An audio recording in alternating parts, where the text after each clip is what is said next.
Hello and welcome everybody to Gossip Finance. Today it's just me, Duncan Sandlin. I'm hosting. We're gonna do some nerd stuff today. We're gonna do behavioral finance. We're gonna get some clips and we're gonna go through how this kind of works, and we'll walk you through it. It'll be fun.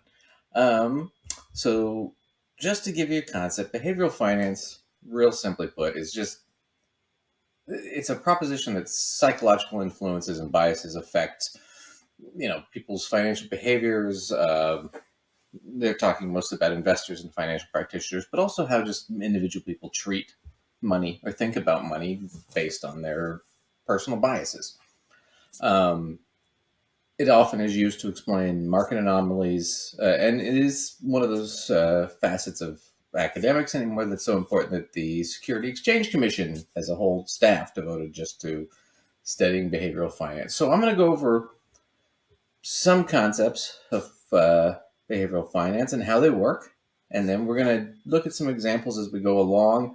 I think the key thing to take away from here is think about this personally as yourself, and then try to internalize it, because it's one of those things where even when I first learned about this, my thought process was, oh yeah, of course, and then you think about it for 10 seconds and you're like, oh wait, I've made that same mistake God knows how many times. So hopefully this will be helpful. I'm positive it will be, but we'll go through it. So let's look at some common mistakes, common biases people make. Okay, so the first one is going to be confirmation bias. Basically, that's just accepting info that confirms your beliefs and ignoring information that contradicts it. Okay, so if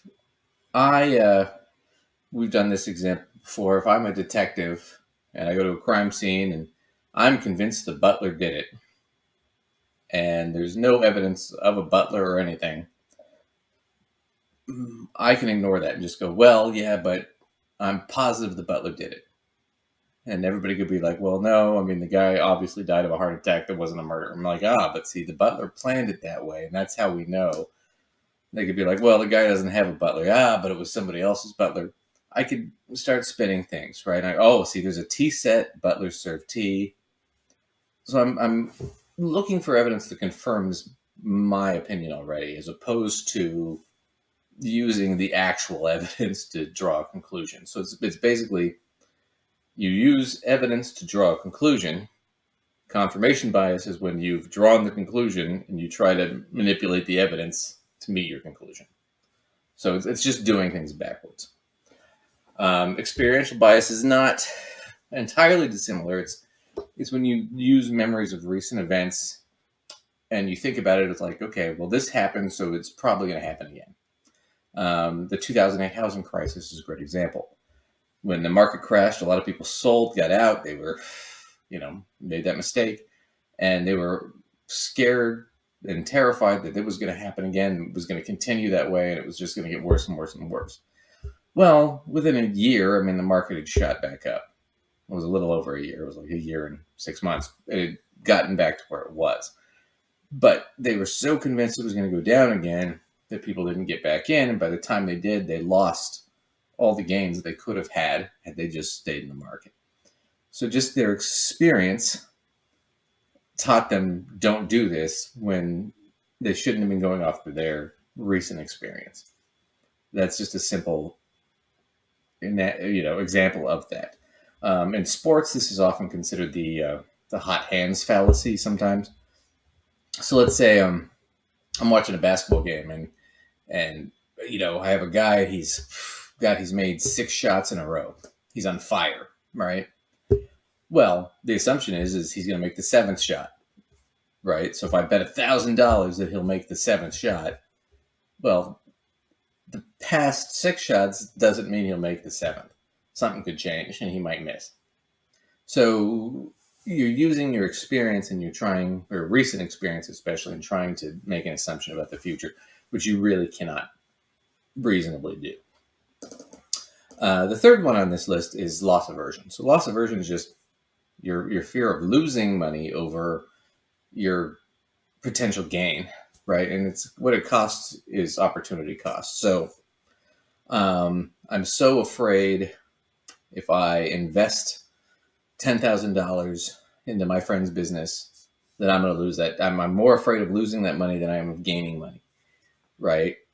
Now, it might be that it's actually a really good deal and my friend makes a ton of money and that 10,000 could turn into 100,000 for me. But I was so afraid of losing it, I just held it. So what I did was I lost the opportunity of making money with my money. So if you just hold on to it all the time, you're not getting your money to work for you. So loss aversion can be very, very negative, especially if you never take any risk at all whatsoever because you're afraid of losing. Probably the most common familiarity bias next to confirmation bias.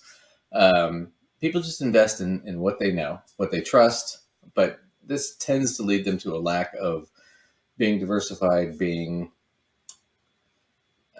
strategically planned, right? I know the car industry really well. I know the housing industry really well, for example, for 2008, right? So I invest all my money in the housing industry because that's what I know, and then it collapses. So I'm not diversified. I don't have other options. So I'm tied to one thing. So you want to be a little bit more diverse and clever about how you do things, not just stick with what you know all the time. So those are the common biases that people make. So let's look at some of the bigger concepts, right? So first concept, mental accounting. Okay. This is your ability, your propensity, your desire to allocate money for specific things. And then when you do that, you give more weight or less weight to certain pools of money, right? When in fact, the idea is it's still money either way.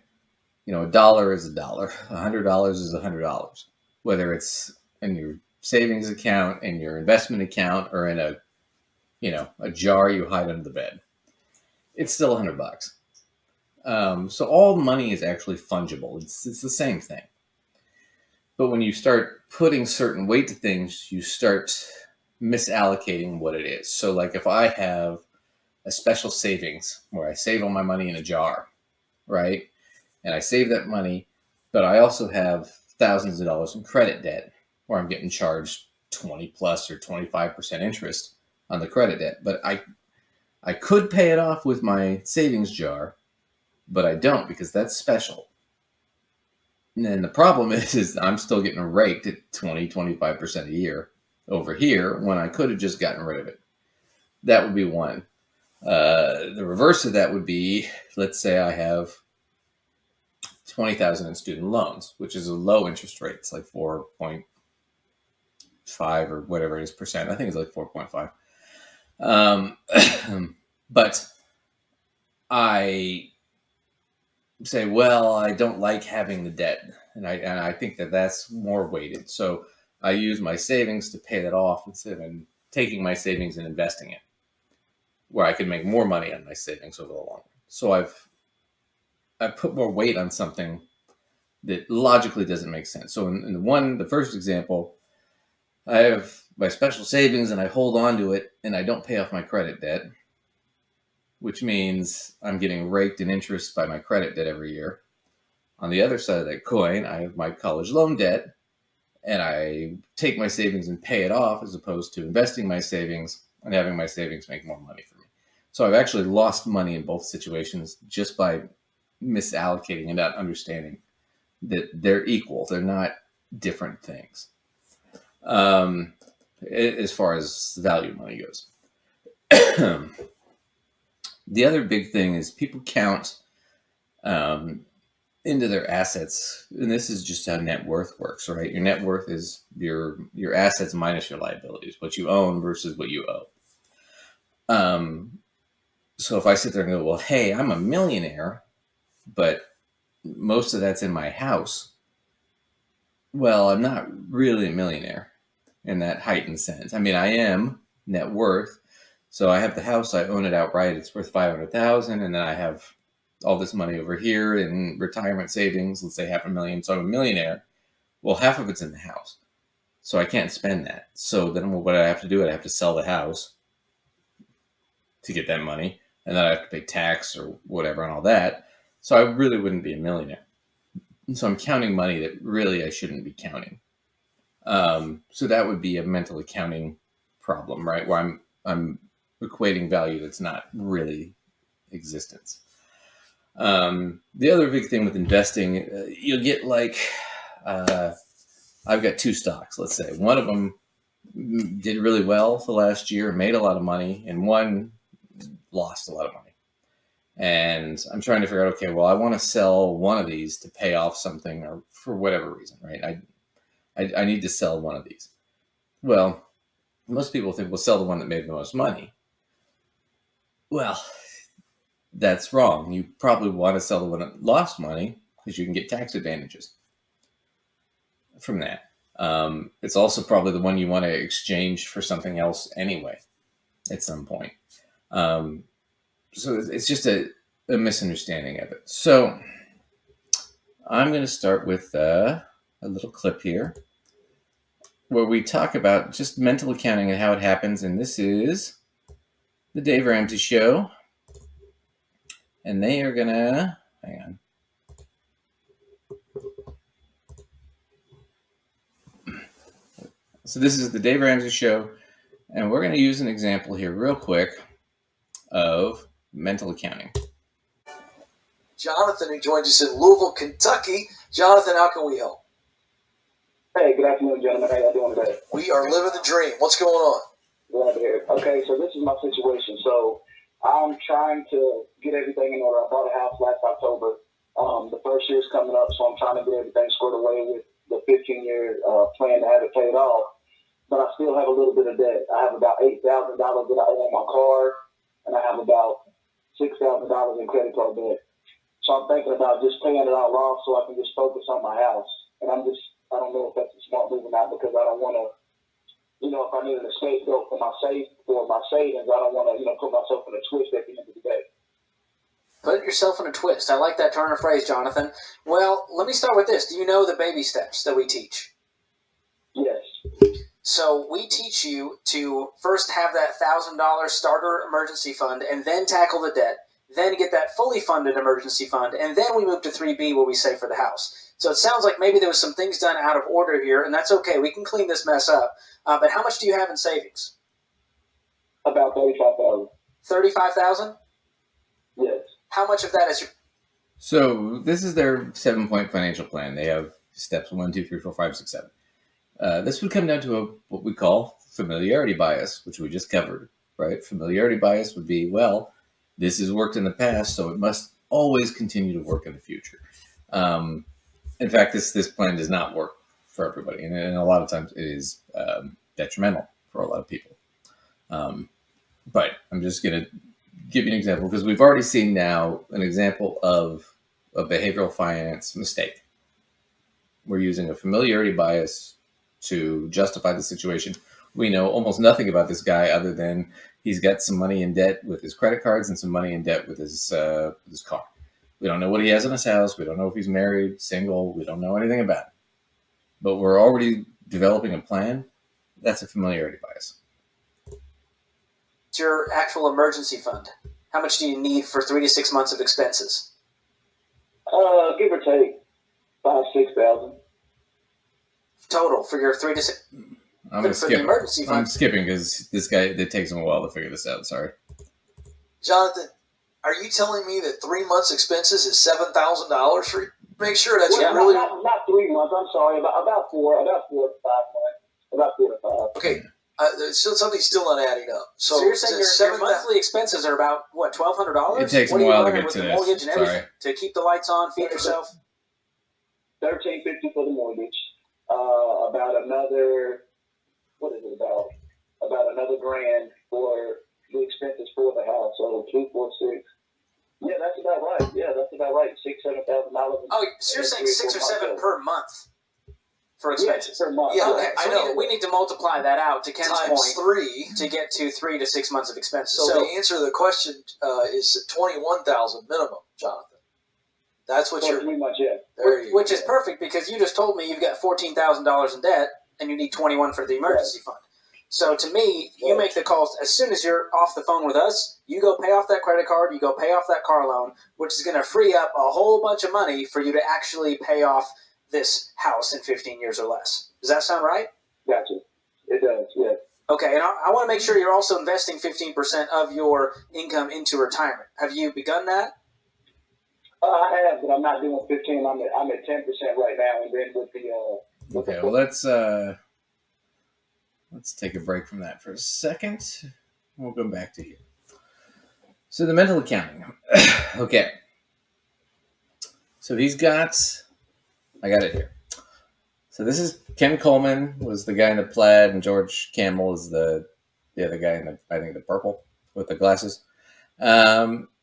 So this is Jonathan, Kentucky. He's got $35,000 in savings. He owes $8,000 on his car.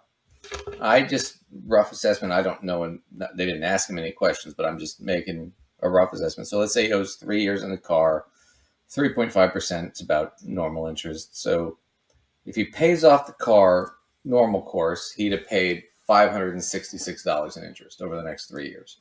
That's what he'd have paid off that $8,000. Okay, so that's the interest above what he owes. The credit cards, on the other hand, he said $6,000 he owes. Well, if you owe on a credit card, typically credit cards are about 17-18%. But if you owe on it, they can jack it up, and they can jack it up to almost 30%. So I just assumed 25% interest on the back payment on the credit card, which would be about $1,500 a year in interest that he's paying. So that's a lot. Now, if it was 20 to 30, it could be anywhere between $1,000 to $2,000, whatever it is, right? But it's a lot of money per year to be paying just in interest payments, not actually paying down the principal on the card. So my personal thing would be like, yeah, let's get rid of the credit cards. You got the 35, let's knock out the credit cards. Just get that done so you're not eating that interest. The car payment, though, is such a low interest rate, I don't know what the value is of paying that off early. So now what K&G, Ken and George here, their whole thing was pay them all off now. So pay the whole $14,000 off now of the 35, right? Take 35, pay $14,000, pay off the car, the credit, 8 and 6, 14. Now I'm assuming 6% growth. It doesn't really matter. We could put it whatever we want, but over the 3 years, if they'd have done that, if he'd have paid that off, invested the $21,000 at 6%, he'd have $25,000. That would be one way to go.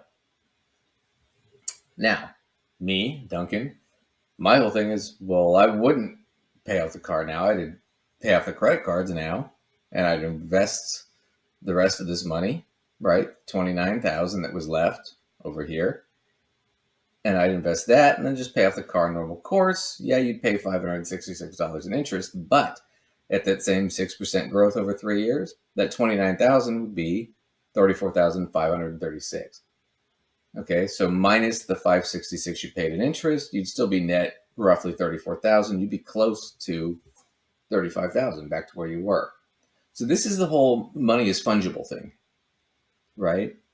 They're putting more value on the debt, especially the debt for the car, than on the growth of the money. That's the mistake. That's where we come back into mental accounting. They're not treating it as fungible. They're using this idea that the savings or the debt is more important than the savings, right? And I did forget to do this, but I will do this right now. So there's a casino example I like to use on this, right? So a guy, me, let's say me, I take $100, I go down to the casino, I put $100 on the roulette table, and I put it on 14, and I win, and it hits 14. 72 to 1 odds, right? So now, boom, I'm up quite a bit of money, right? 72 to 1, whoosh. That's what? That's $7,200, right? I'm like, you know what? Let it ride. I let it ride, and it doesn't hit, and I lost that money.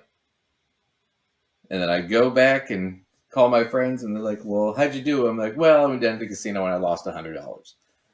That's not true. I lost $7,200. But because in my mind, that wasn't my money, it was house money, it didn't occur to me that that $7,200 was mine. So I'm mistaking, even though the money was mine in my possession, even for that, whatever it was, 20, 30 seconds, that was my money, right? Just like the debt is the bank's money, but the $35,000 is his and it's in his possession. So it doesn't make sense for him to start throwing the $35,000 away because that's his money.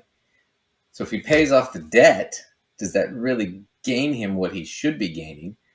Which at the end of the day would be, he could be 3 years from now sitting on $34,536 with all this paid off. Or if he uses their method, that same 3-year period, he'd only be sitting on $25,000. So he's $9,500 richer doing it my way. But they're using a mental accounting problem where they're putting more value to the debt than the actual savings and the growth of the savings. So that's just a good example of that. So other concepts that we can talk about real quick, we'll just skim through some of these as quickly as we can because they're very easy. All right, so herd instinct is one of them. It's just your temptation to follow the crowd. And we all done it. Part of this when it comes to investing is you assume that other people have done the research, they know what they're doing, so you just go with the flow, right? This actually lends you to get into a lot of trouble. And the first one we're going to talk about, it's prime for what are called pump and dump schemes. So let me give you a crypto example, and I'm just going to use Bitcoin right here as an easy example. Okay, so as you can see, Bitcoin has gone up and up and up and up and up, and then it's had these huge peaks, like boom, boom, boom, where it drops, right?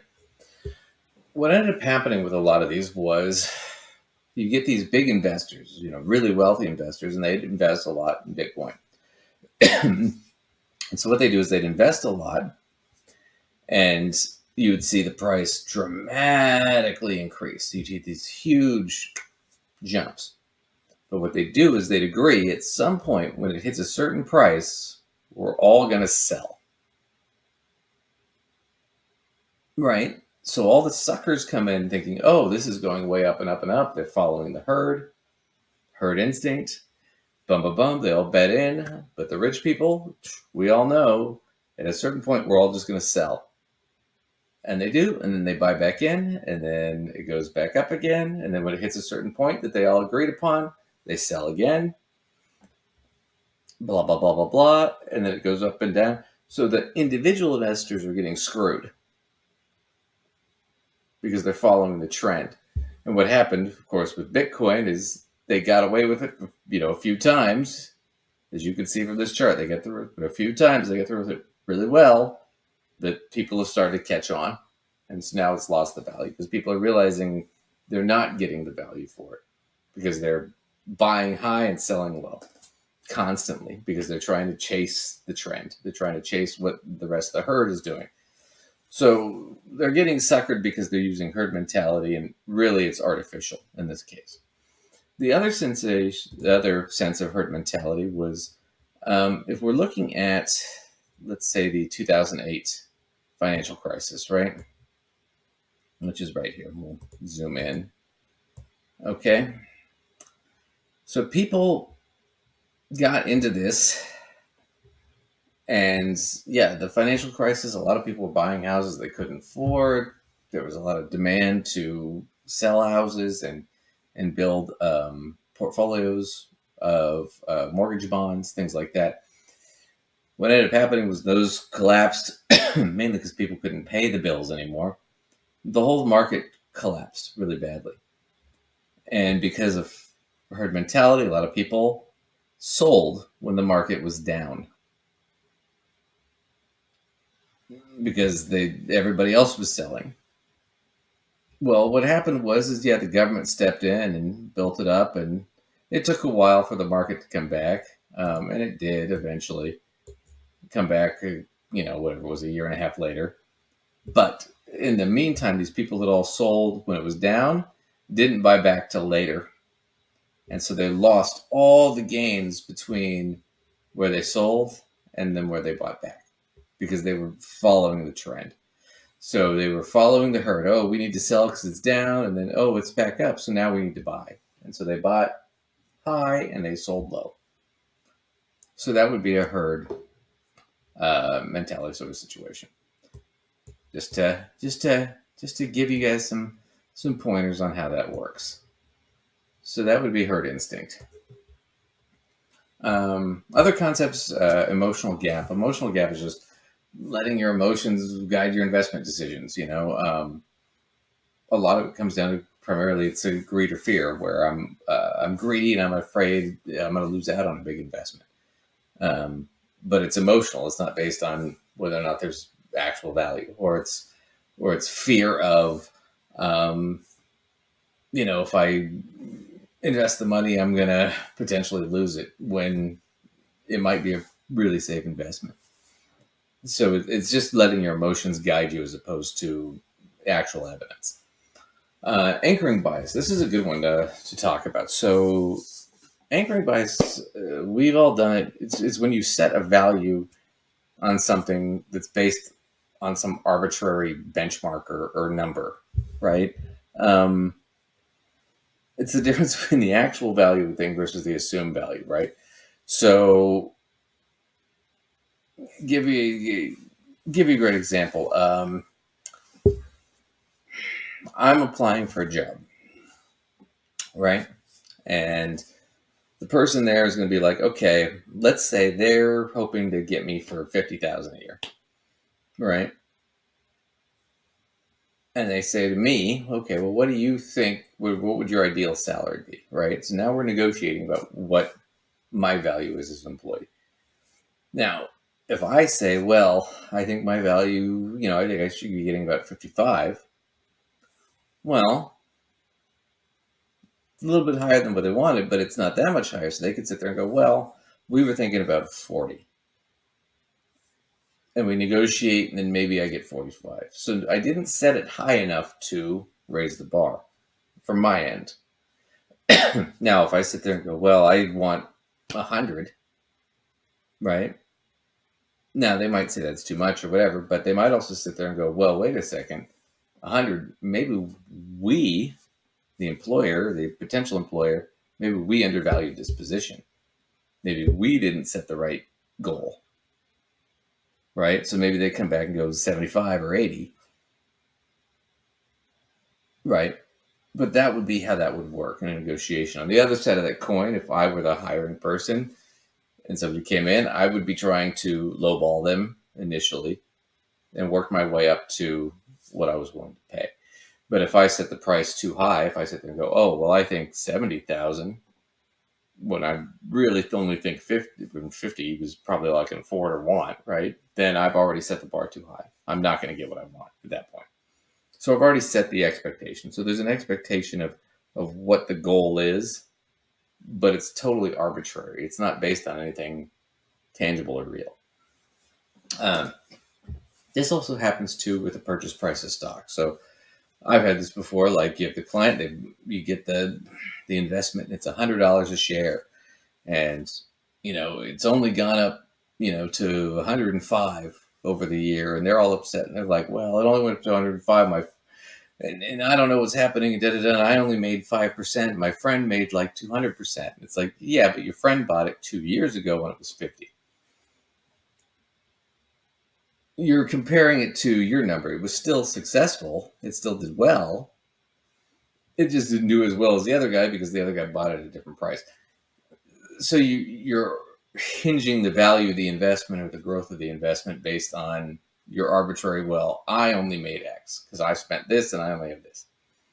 As opposed to, no, I'm making money. So those are just kind of general ideas of anchoring bias. And we'll get into some anchoring bias stuff here in a minute too, because it does get confused. So the last one I want to get into, and this we're going to spend a little bit of time on, self-enhancement. So this is the big problem in all of the finance industry. The idea is that you want to take all the credit and not give anybody else any credit, and you don't want to take any blame for anything that goes wrong. That's basically all it is. I'm going to give you the the prime champion of self-enhancement right now. We're going to go through a little bit of what that looks like. So here he is, the man himself, Donald J. Trump. This is self-enhancement. You've endorsed more than 330 candidates this election cycle. Tonight, win or lose, the results for Republicans, how much of that will be because of Donald Trump? Well, I think if they win, I should get all the credit. And if they lose, I should not be blamed at all. Okay. But it'll probably. And that's it. He said it perfectly.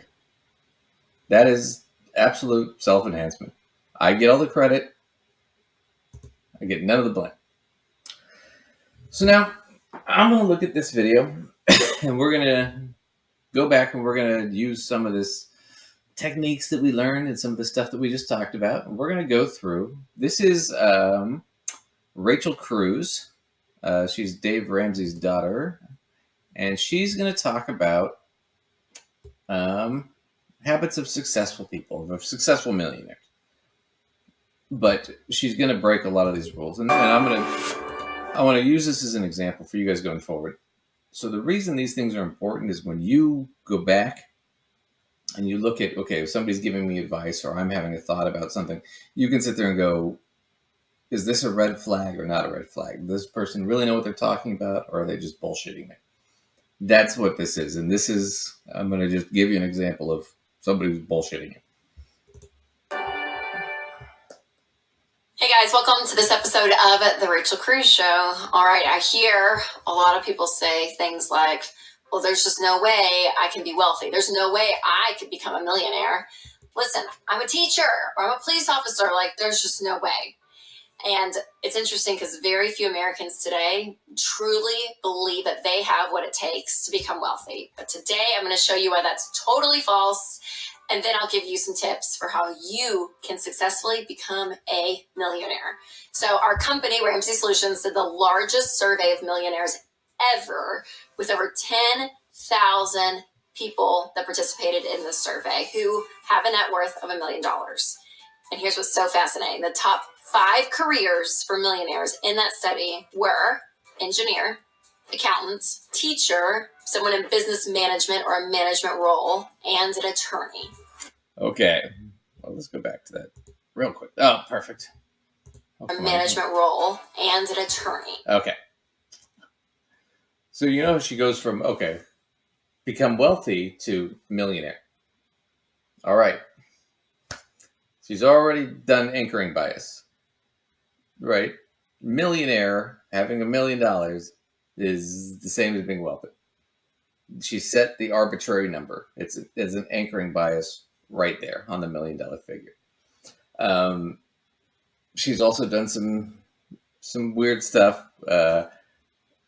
with mental accounting on that. And we'll get into that in a second. The other thing is, let's look at the 5 professions that we're looking at. Engineer, bachelor's degree minimum. Accountant, yeah, you don't need a bachelor's degree, but most accountants or CPAs have them.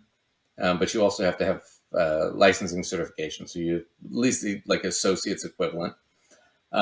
Teacher, have to have a master's degree in most cases.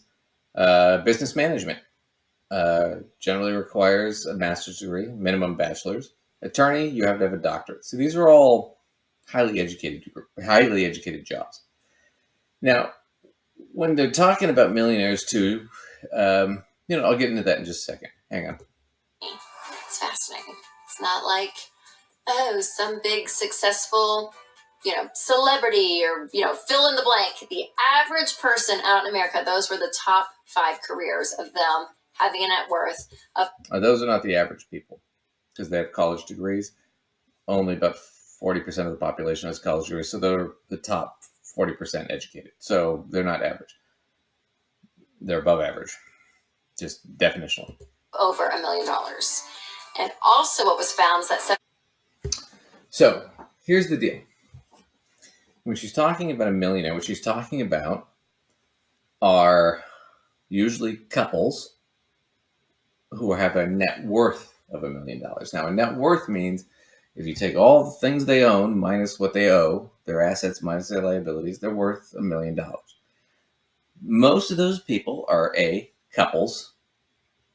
So individually, they're not millionaires. Together they are, but individually they're not. So it's two people. Most of those couples also, or people in those situations, half of their wealth is in their home. So it's not liquid money, which goes back to our mental accounting problem. We're counting the house as liquid money when it's not, because they're not living on that money. So if $500,000 is in my house and I have $500,000 in retirement savings, I only have $500,000. I don't have that $500,000 in my house unless I sell my house and pay the taxes and all that crap. And even then, once I pay the taxes, I'm no longer a millionaire. So it's not really there to spend. So this idea is it's not really there. So we have the anchoring bias right away that $1 million equals wealthy. But then she's tacking to, well, it's net worth. But mental accounting, I'm saying, oh, well, but the house value accounts as liquid money equally when it doesn't, because you can't spend it. You can't spend your house. And the other thing is, she's going through this survey of millionaires. Well, these people that took the survey, and I can tell you right now, the survey she's going through, most of these people are, people that follow her father and her, and they're sycophants, but they're answering it however they want. So it's already a biased survey going into it. But it's confirming what she wants to believe, which is anybody can do it. But she skips past the fact that the top 5 people, the top 5 professions that do it, all require college degrees or higher education at the very least. Most of them require graduate degrees. So we're already trying to split hairs here. So there's a confirmation bias where we're trying to fit the evidence to the conclusion. Now, the confirmation bias gets worse, and I'm going to show you this right here, where she's going to say also, what was found is that 79% of those millionaires didn't get any inheritance from family. So, that's it. Over 10,000 millionaires said, yep, 8 out of 10 of them said they got nothing from family. So that kind of proves the whole... That's not what they said. That's not true. And that is another confirmation bias. They didn't say they didn't get anything. They said they didn't get inheritance. Okay? Give you an example. Rachel Cruz here, who's making the O face right now. As far as I know, never inherited anything. She didn't inherit anything at all. But her father's worth hundreds of millions of dollars. He paid for her school. She works for him. He's paid for this show. In fact, her jewelry, her clothes, her hair, her teeth, her skin, the camera that's filming her, her house, her husband works for her father. Every penny she has can be directly linked to her father. He has given her a ton. But she's never inherited any money. But does that mean she earned it all on her own? Or is there some nepotism involved here? Was she just lucky that she was born from the right people to have that kind of money to give it to her? So this idea that, no, they did it on their own, they didn't receive any family money. No. That would be like her saying, I never received any family money because I wasn't inheriting any money. You were given a ton of money. So that's a confirmation bias. It also falls into the, what we talked earlier about, self-enhancement. Right? The Donald Trump, I deserve all the credit and none of the blame. And I don't want to give credit to anybody else. So does she get to claim credit for everything she has? Or did it come from, a lot of it come from her parents? Pretty much all of it came from her parents. I'm not saying she's not smart or doesn't work hard, but that's what it is. Now, the other thing about when we're talking about millionaires on the larger sense of the scale here, most of the millionaires she's talking about that are self-made millionaires, once again, half of their millions are in their homes, right? Most of them are couples. On top of that fact, 84% of all millionaires in this country are over the age of 50. over 60% are over the age of 60. Right? And so they're not making a lot of money anymore. They need those millions to pay for their livelihoods to survive, but they're not living, really high lifestyles. They're living lower middle class or middle class or upper middle class lifestyles based on that money. They're not making a ton. They're not wealthy in the sense that we would consider wealthy. Once again, that goes back to anchoring. She's got an anchoring bias that $1 million makes you wealthy, but they're not living on that. They're not living like that. So all these things. So she's confirming all these biases. She's using them, and the bottom line is she's manipulating you into thinking, well, if you just listen to me and give me money and pay for our schooling and our education or our products or whatever, you can be ultra wealthy. But wealthy is, well, actually it's a millionaire thing that I've anchored it to it. And all this confirmation bias based on this weird study we did that's not backed or peer reviewed in any way. So it's all a big show. Now, is she totally aware of that? Is she guilty of it? I don't know. She might actually believe all this, which is a little bit sadder, but that's the reality. And so this idea that when you listen to these people and when you're watching these things, think about what it is they're saying. Think about what is the actual backing behind what they're saying and look at it. I mean, because we can just look at this video. We are 1:30 in, and she's done anchoring bias, mental accounting bias. She's done confirmation bias a couple times, and self-enhancement, right? Taking credit where credit isn't earned. And she's misunderstood the numbers repeatedly with her confirmation bias. Like, well, you have to be born into a rich family in order to become wealthy. Not true for 8 out of 10 of those people. It's fascinating. Okay, so let's look at a few examples. Well, we don't know that. We don't know that. It's confirmation bias. Once again, we don't know that they weren't born in rich families. We just know they didn't inherit the money.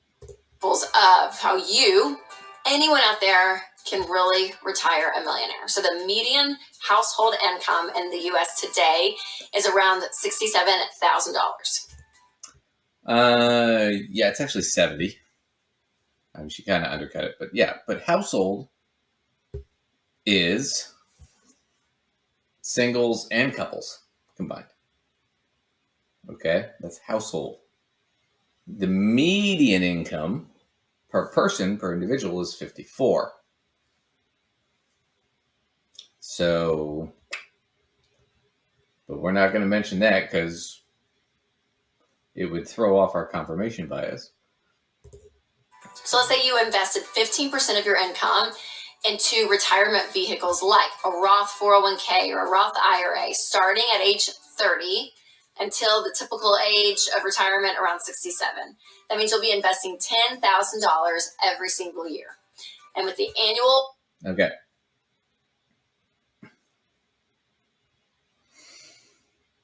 If you're making 67, right? 70, right? But that assumes you're a couple. Because you can't invest... an individual, you can only invest $7,000 or $7,500 into an IRA total, Roth or otherwise. So you were talking about couples, right? And if they invest that money, which ends up, I think, being like $800 a month, something like that. Now, if you're talking about a couple living on $70,000, so there's two people on $70,000. Okay, their take home before tax is about $5,800 a month. For a couple, that's okay. That's decent living. I mean, yeah, but that's not a lot of money when you think about it. It's okay, but it's not a lot. Okay. Now, if you're taking her advice, okay, take 15%, save that. So that's over $800 a month. So now your take home is about $4,960 a month. That's a big swing for a couple. Now, if you have a kid, for 2 kids, that $800 plus a month is a lot. So we're not factoring in how these people are living. So it's kind of an odd thing. Once again, if it comes down to this, if you can do this, great, that's wonderful. And you'll get to do this. Come on, Rachel. Rate of return being 12%, which I know is not 12%. It's not 12%. Last 30 years, it's 7 to 8. Now, but on average, that's what you can get overall. You will have over $6.8 million by the time you retire. And let's just, what if I was half wrong? What if I was half You're more than half wrong, but okay. wrong? Still not too shabby. Still not too shabby. And But how do you survive in the meantime? Which we're not discussing. So once again, and it's a familiarity bias on this whole thing. It's like, I've thrown money in, it can happen, it's easy to do, blah, blah, blah. She's going to invest in things that she wants to invest in. I'm sure they're going to even if your income, or again, the annual rate of return were less, and even if you started later than 30, you can still mathematically end up a millionaire by continuing to invest at least 15% of your income into retirement in things like good growth stock mutual funds. Yeah, see, it's all familiarity bias. So now it's familiarity bias, just invest in these sorts of things, do this kind of stuff. The problem is once again, we've gone into all these different biases and we haven't looked at the actual details of the actual situation, right? Because in the actual situation, if you had a couple and they're living on $5,800 a month and you tell them, well, no, save $850 and just live on $49, I mean, that's a swing. That is a big swing in their lifestyle, especially if there's a child involved. If you're talking to an individual, it's a lot less than that on average. In the median even. So once again, when you're going through this, look at what they're telling you, right? Look at what is it we're actually being told? What are we trying to accomplish here, right? So let's look at just the basics. Is it confirmation bias? Are you using experiential bias? Are you using loss aversion? Familiarity bias, okay? Mental accounting. Are you putting too much value on one thing over the other when they're the same basic thing? Are we going to herd instinct? Are we just following the crowd when that might not be the smart thing to do? Are we using our emotions? Are we anchoring? Are we just saying, this is the value I want? If I make $1 million, I'm rich. Because $1 million, I guarantee you 35 years from now is not worth $1 million today. It's worth a lot less. It's worth about $500,000 today. Self-enhancement. Am I taking credit for things that I'm not supposed to be taking credit for, that I should be giving credit to others? Or am I not taking the blame that I should be? So all these things factor in. So anyway, I hope you all enjoyed this. I hope it was helpful. And, we will have another episode for you guys later this week. And Lacey will join me again. And that'll be fun. You can email us at gossipfinancead@outlook.com. It'll be in the link below. And please, like and subscribe. And thank you for joining me. And I hope this was helpful.